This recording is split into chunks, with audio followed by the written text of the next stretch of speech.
Hello students, अभी हम लोग देखने वाले हैं एक्सरसाइज 3.3 से question number 1। Given a parallelogram ABCD। यहाँ पर एक पैरेललोग्राम दिया गया है, इसका नाम है ABCD।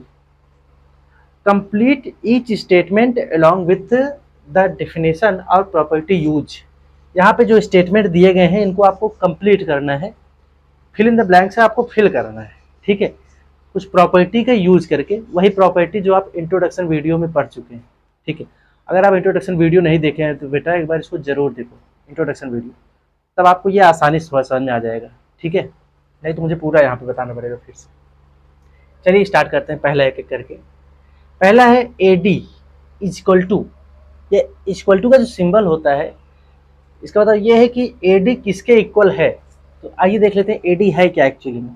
क्या AD के आगे कोई एंगल का सिंबल बना हुआ है इस तरीके से? नहीं ना। इसका मतलब ये एक साइड है, ये AD एक साइड है, तो इसके इक्वल कौन सी साइड होगी? तो क्योंकि ये पैरेललोग्राम है, पैरेललोग्राम में अपोजिट साइड इक्वल होते हैं, तो इसका अपोजिट कौन सा है? ये वाला CB या BC। तो यहाँ पे हम क्या फिल कर देंगे? BC, और ब्रैकेट में रीजन भी लिख देना। ठीक है, वो जरूरी है, तभी आपको फुल मार्क्स मिलेंगे। आप लिखेंगे क्या? अपोजिट साइड्स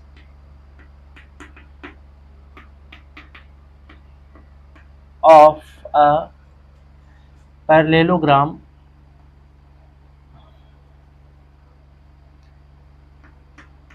अगर आप ऐसे लिख देंगे तब ये पैरेललोग्राम ही पढ़ा जाता है। ठीक है, opposite sides of a parallelogram are equal. ठीक, ये वाला देख लेते हैं। यहाँ पे देखिए तब एंगल का सिंबल बना हुआ है, यहाँ पर साइड की बात नहीं हो रही है, यहाँ एंगल की बात हो रही है। जब भी इस तरह से एंगल का सिंबल बन जाए तो कौन सा एंगल माना जाएगा? D वाला, C वाला या B वाला? तो जो बीच का होता है वही एंगल माना जाता है। एंगल लगा हुआ है, बीच में क्या है? C, यानी C की बात हो रही है, ये वाला एंगल जो है। ठीक है, और इक्वल बना हुआ है, तो C का अपोजिट एंगल जो होगा वो इसके इक्वल होगा। तो C का अपोजिट कौन सा है? A, यानी C और A इक्वल है। पैरेललोग्राम में जैसे अपोजिट साइड इक्वल होते हैं वैसे अपोजिट एंगल भी इक्वल होते हैं। ठीक है, तो C का अपोजिट A है, तो यहाँ पे आंसर क्या हो जाएगा? एंगल। अब यहाँ पे 3 वर्ड में दिया गया है, 3 लेटर में, DCB, तो आप भी इसको भी 3 लेटर में लिख दो, BAD। बस A बीच में होना चाहिए, बस चाहे BAD लिख दो या DAB लिख दो, जो एंगल की बात हो रही है वो बीच में होना चाहिए। तो हम लिख सकते हैं एंगल BAD। रीजन क्या लिखेंगे? Opposite angles of a parallelogram are equal. ठीक है, अब OC देख लेते हैं। OC क्या है?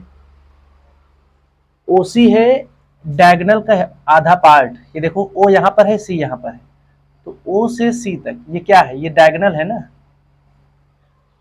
तो ये डायगोनल का आधा हिस्सा है, तो OC के बराबर कौन सा होगा? उसी डायगोनल का दूसरा वाला आधा हिस्सा, OA। ठीक है, OC किसके बराबर होगा? OA के। यहाँ लिखेंगे OA। क्यों क्यों OA के बराबर होगा? क्योंकि जो डायगोनल होते हैं पैरेललोग्राम के, वो एक दूसरे को इक्वल 2 पार्ट में डिवाइड करते हैं, बाइसेक्ट करते हैं ईच अदर को।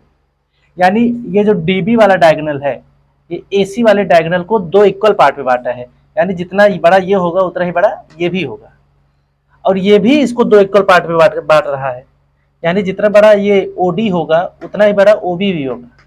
ठीक है, तो यहाँ पर आप क्या लिखेंगे? Diagonals of a parallelogram, diagonals of a parallelogram bisect each other. Bisect मतलब इक्वल 2 पार्ट में डिवाइड करना। ठीक है, यहां पर देख लेते हैं क्या होगा। ये जो M लिखा है इसका मतलब होता है मेजरमेंट।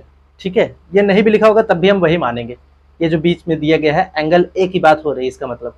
ठीक है, ये एंगल सिंबल बना हुआ है ना, तो measurement of angle DAB। DAB का मतलब एंगल A की बात हो रही है, ये वाला। और plus measurement of angle CDA, यहाँ पे डी की बात हो रही है, ये वाला, यानी ये वाला एंगल और ये वाला एंगल दोनों को प्लस करने की बात हो रही है, ऐड करने की बात हो रही है।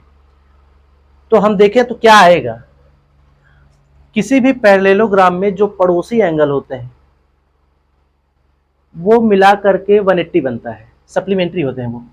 यानी ये वाला और ये वाला अपोजिट तो है नहीं, बगल बगल है, इनको एडसेंट कहते हैं। अपोजिट की बजाय क्या कहते हैं, एडसेंट। जैसे ए का अपोजिट सी है, वैसे ही ए का एडसेंट डी है। एडसेंट मतलब पड़ोसी, बगल का।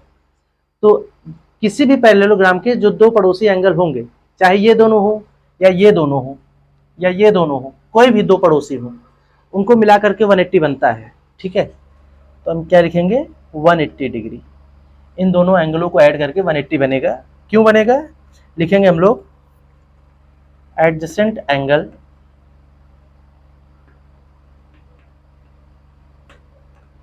adjacent angles of a parallelogram are supplementary।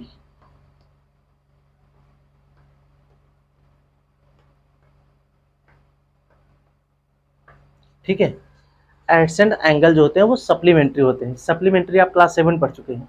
Supplementary उन दोनों एंगल को बोलते हैं जिनको मिलाकर 180 बनता है। तो इन दोनों को मिलाकर 180 बन रहा है ना, इसलिए ये दोनों सप्लीमेंट्री हैं। ठीक है, सप्लीमेंट्री में दो एंगल हमेशा आते हैं। जैसे कॉम्प्लीमेंट्री होता है, कॉम्प्लीमेंट्री उन दो एंगल को बोलते हैं जिनको मिलाकर 90 डिग्री बनता है, और सप्लीमेंट्री उन दो एंगल को बोलते हैं जिनको मिलाकर 180 बनता है। ठीक है, ये क्लास 7 में आप पढ़े थे, शायद आपको याद भी होगा अभी तक। ये था क्वेश्चन नंबर 1। मिलते हैं क्वेश्चन नंबर 2 में, तब तक के लिए जय हिंद।